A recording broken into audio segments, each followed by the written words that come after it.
নমস্কার বন্ধুরা, আমি আবার চলে এসেছি আজকে একটি হিন্দি সিনেমা নিয়ে আলোচনা করতে। তো আজকে আমরা যে সিনেমাটা নিয়ে আলোচনা করব তার নাম হচ্ছে ভূত বাংলা। সিনেমাটা ডিরেক্ট করেছেন প্রিয়দর্শন। এই সিনেমাতে অভিনয় করেছেন অক্ষয় কুমার, ভামিকা গাব্বি, যিশু সেনগুপ্ত, মিথিলা পার্কার, পরেশ রাওয়াল, রাজপাল যাদব, আসানিজি প্রমুখ অ্যাক্টর অ্যাক্ট্রেসরা। সিনেমার গল্পের ব্যাপারে ছোট্ট করে বলি। মঙ্গলপুর বলে একটি কাল্পনিক গ্রাম আছে, যেখানে একটি বড় বিশাল বাংলো আছে, যেটাকে লোকেরা ভূত বাংলো বলে ডাকে। তো সেই বাংলোর যে মালিক, সে মারা যাচ্ছে এবং সে সম্পর্কে অক্ষয় কুমারের দাদু হয়। তো পৈতৃক সূত্রে অক্ষয় কুমার ওই বাংলোটার মালিক হচ্ছেন। তো অক্ষয় কুমার এদিকে তার বাবা যিশু সেনগুপ্ত এবং বোন মিথিলা পার্কারকে নিয়ে লন্ডনে থাকে, এবং মিথিলা পার্কারের বিয়ে ঠিক হয়। তো অক্ষয় কুমার ঠিক করেন যে ওই বাংলোতে উনি তার বোনের বিয়ে দেবেন। সে কারণে তারা লন্ডন থেকে ওই মঙ্গলপুরে আসেন। কিন্তু ওখানে একটা প্রবাদ আছে যে ওখানে কোনো বিয়ে হয় না, কারণ বিয়ের রাতে বধূসুর বলে একজন দৈত্য টাইপস রয়েছে, মনস্টার। সে নববিবাহিত বধূদের তারা কিডন্যাপ করে নিয়ে যায় এবং তাদের কোনো খোঁজ পাওয়া যায় না। তো অক্ষয় কুমার কি পারবে তার বোনের ওখানে বিয়ে দিতে, এবং সে বধূসুর বলে কি সত্যিই কিছু আছে, এবং যদি থাকে সে কীভাবে বধূসুরের তারকে মোকাবিলা করছে, সেই নিয়ে হচ্ছে গল্পটা। এবার চলে আসি সিনেমার পজিটিভ এবং নেগেটিভ দিক নিয়ে কথা বলতে। প্রথম যে জিনিসটা আমার জন্য পজিটিভ ওয়ার্ক করেছে সেটা হচ্ছে এর কমেডি। এখানে প্রিয়দর্শন আমরা সবাই জানি, উনি একজন কমেডি স্পেশালিস্ট। উনি তার সিগনেচার কমেডি এখানেও তিনি অ্যাপ্লাই করেছেন। উনি basically situational comedy, body comedy, এই ধরনের কমেডি উনি ইউজ করে থাকেন তার সব সিনেমাতেই। এখানেও তার অন্যথা হয়নি। উনি এখানেও সেরকম কমেডি সিকোয়েন্স ক্রিয়েট করেছে এবং সেই সিকোয়েন্সগুলো আমাদের হাসাতে পারে। তো আমার জন্যে ওভারঅল যে কমেডি সিকোয়েন্সগুলো আছে তার 60 to 70% ওয়ার্ক করেছে। কিন্তু কিছু কমেডি আছে যেগুলো ফোর্স ফিটেড, এবং প্রিয়দর্শনের সিনেমাতে মানে কিছু নন ভেজ কমেডি, মানে directly non veg sequence comedy এখানে রাখা হয়েছে, যেটা আমি ওনার সিনেমা থেকে এক্সপেক্ট করি না। কারণ ছোটোবেলা থেকে আমরা ওনার সিনেমা দেখে বড় হয়েছি, কখনো এই ধরনের কমেডি ওনার কোনো সিনেমাতে আমরা আজ পর্যন্ত দেখিনি। কিন্তু কয়েকটা সিকোয়েন্স এখানে রয়েছে এই সিনেমাতে যেগুলো কিন্তু আমাকে কিন্তু ভীষণভাবে হতাশ করেছে, কারণ সেখানে কিন্তু উনি নন ভেজ কমেডি এখানে ইউজ করেছেন। এবার আরেকটা কথা এখানে বলার, সিনেমাটাকে দুটো পার্টে ভাগ করা যায়, ফার্স্ট হাফ এবং সেকেন্ড হাফ যেমন থাকে। এবার ফার্স্ট হাফটা হচ্ছে বেসিক্যালি কমেডি সিকোয়েন্সে ভরা। এখানে সামান্য কিছু বিল্ড আপ দেওয়া হয়েছে, কিন্তু ম্যাক্সিমাম হচ্ছে কমেডি। কিন্তু সেকেন্ড হাফের সিনেমাটা ট্রান্সফর্ম করে একটা পুরো সিরিয়াস জোনে। সেখানে কমেডি সেকেন্ড হাফের প্রথম দিকে কিছু পোর্শন থাকলেও ম্যাক্সিমাম পোর্শন কিন্তু সিরিয়াস জোনের সাথে ডিল করে। এখানে বধূসুর বা যেভাবে কেন ওই বাংলোটাকে ভূত বাংলা বলে, সেই যে ব্যাক স্টোরি, বধূসুর কোত্থেকে আসলো, কীভাবে সে অপারেট করে, যে এই যে সিকোয়েন্সগুলো, এইগুলো নিয়ে কিন্তু এখানে সেকেন্ড হাফটা ডিল করে। তো এবার দ্বিতীয় যে পজিটিভ দিকটার কথা আমি বলবো সেটা হচ্ছে এই সিনেমার আর্ট ডিরেকশন এবং গ্রাফিক্সের কাজ। এখানে আর্ট ডিরেকশন এবং গ্রাফিক্সের কাজ কিন্তু খুব ভালো। যেভাবে যে সেটগুলো তৈরি করা হয়েছে, মানে কিসের সেট সেটা আমি এখনই ডিসক্লোজ করছি না। এখানে একটা মাইথোলজিক্যাল রেফারেন্স নিয়ে সিকোয়েন্স ডিজাইন করা হয়েছে। তো এখানে যে সেই সেটগুলো যে বানানো হয়েছে, সেই জিনিসগুলো কিন্তু দেখতে আমাদের খুব ভালো লাগে। এবং গ্রাফিক্সের কাজ যেরকম আছে সেটাও কিন্তু যথেষ্ট প্রশংসার যোগ্য। যে মেকআপ এখানে করা হয়েছে, এটা কিন্তু কোনো সাইকোলজিক্যাল হরর মুভি নয়, এটা কিন্তু সত্যিকারের সুপার ন্যাচারাল থ্রিলার। এখানে সুপার ন্যাচারাল এলিমেন্ট এখানে এই সিনেমাতে রয়েছে। তো এখানে আর্ট ডিরেকশন এবং গ্রাফিক্সের ভিএফএক্সের কাজ কিন্তু বেশ ভালো হয়েছে। বাকি রিসেন্ট টাইমে যে কটা সিনেমাতে আমরা দেখি তার থেকে কিছুটা বেটার। থার্ড হচ্ছে পারফরমেন্স। সব থেকে ভালো পারফরমেন্স এখানে দিয়েছেন রাজপাল যাদব। উনি জাস্ট একদম ফাটিয়ে দিয়েছেন, ওনার কমেডি টাইমিং অসাধারণ।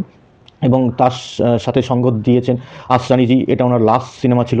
এখানেও কিন্তু উনি যথেষ্টভাবে আমাদেরকে হাসিয়েছেন এবং ভীষণভাবে আমাদের এন্টারটেন করেছেন। অক্ষয় কুমার, তার পারফরমেন্স ঠিকঠাক, কিন্তু কিছু সিকোয়েন্সে আমার মনে হয়েছে যে তার এই কমেডিটা মানে ফোর্সফুল, মানে উনি ওভার অ্যাক্টিং করে আমাদেরকে হাসানোর চেষ্টা করে যাচ্ছে। আগে অক্ষয় কুমারের কমেডি অ্যাক্টিং আমরা দেখেছি, উনি যেভাবে স্মুথলি এই ট্রানজিশনগুলো করতেন, কিন্তু এই মুভিতে আমার যেটা মনে হলো যে উনি ফোর্সফুলি কিছু সিকোয়েন্সকে পুল আপ করার জন্য কিছু অ্যাডিশনাল এক্সপ্রেশন, বডি ল্যাঙ্গুয়েজ ওভাবে আনছে।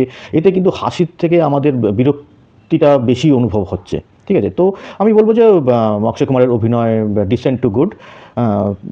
এখানে তারপরে ওয়ামিকা গাব্বি, এখানে আমরা জানতাম যে ওনার সেরকম কিছু স্কোপ নেই।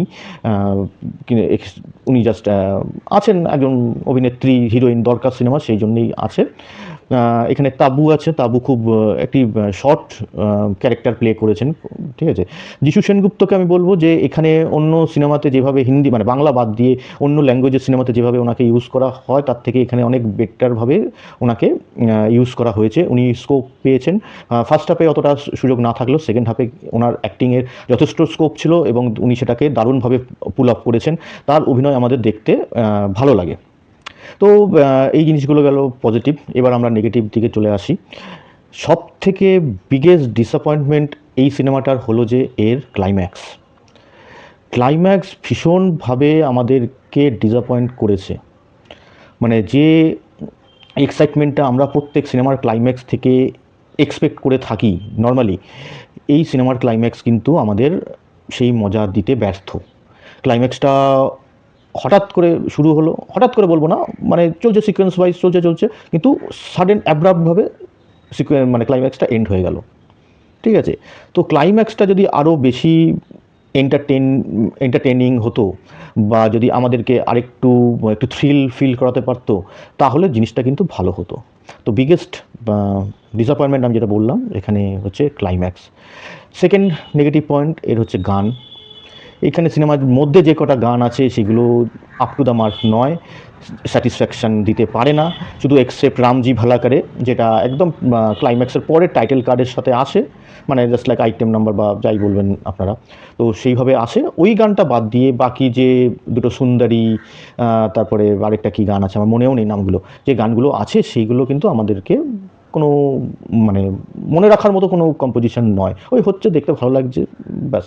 সিনেমাটোগ্রাফির কাজ ভালো, বাংলাটাগুলোকে যেভাবে শ্যুট করা হয়েছে সেগুলো ভালো, এই সিকোয়েন্সগুলো আমাদের জন্য ওয়ার্ক করেছে সিনেমাটোগ্রাফির থ্রু দিয়ে।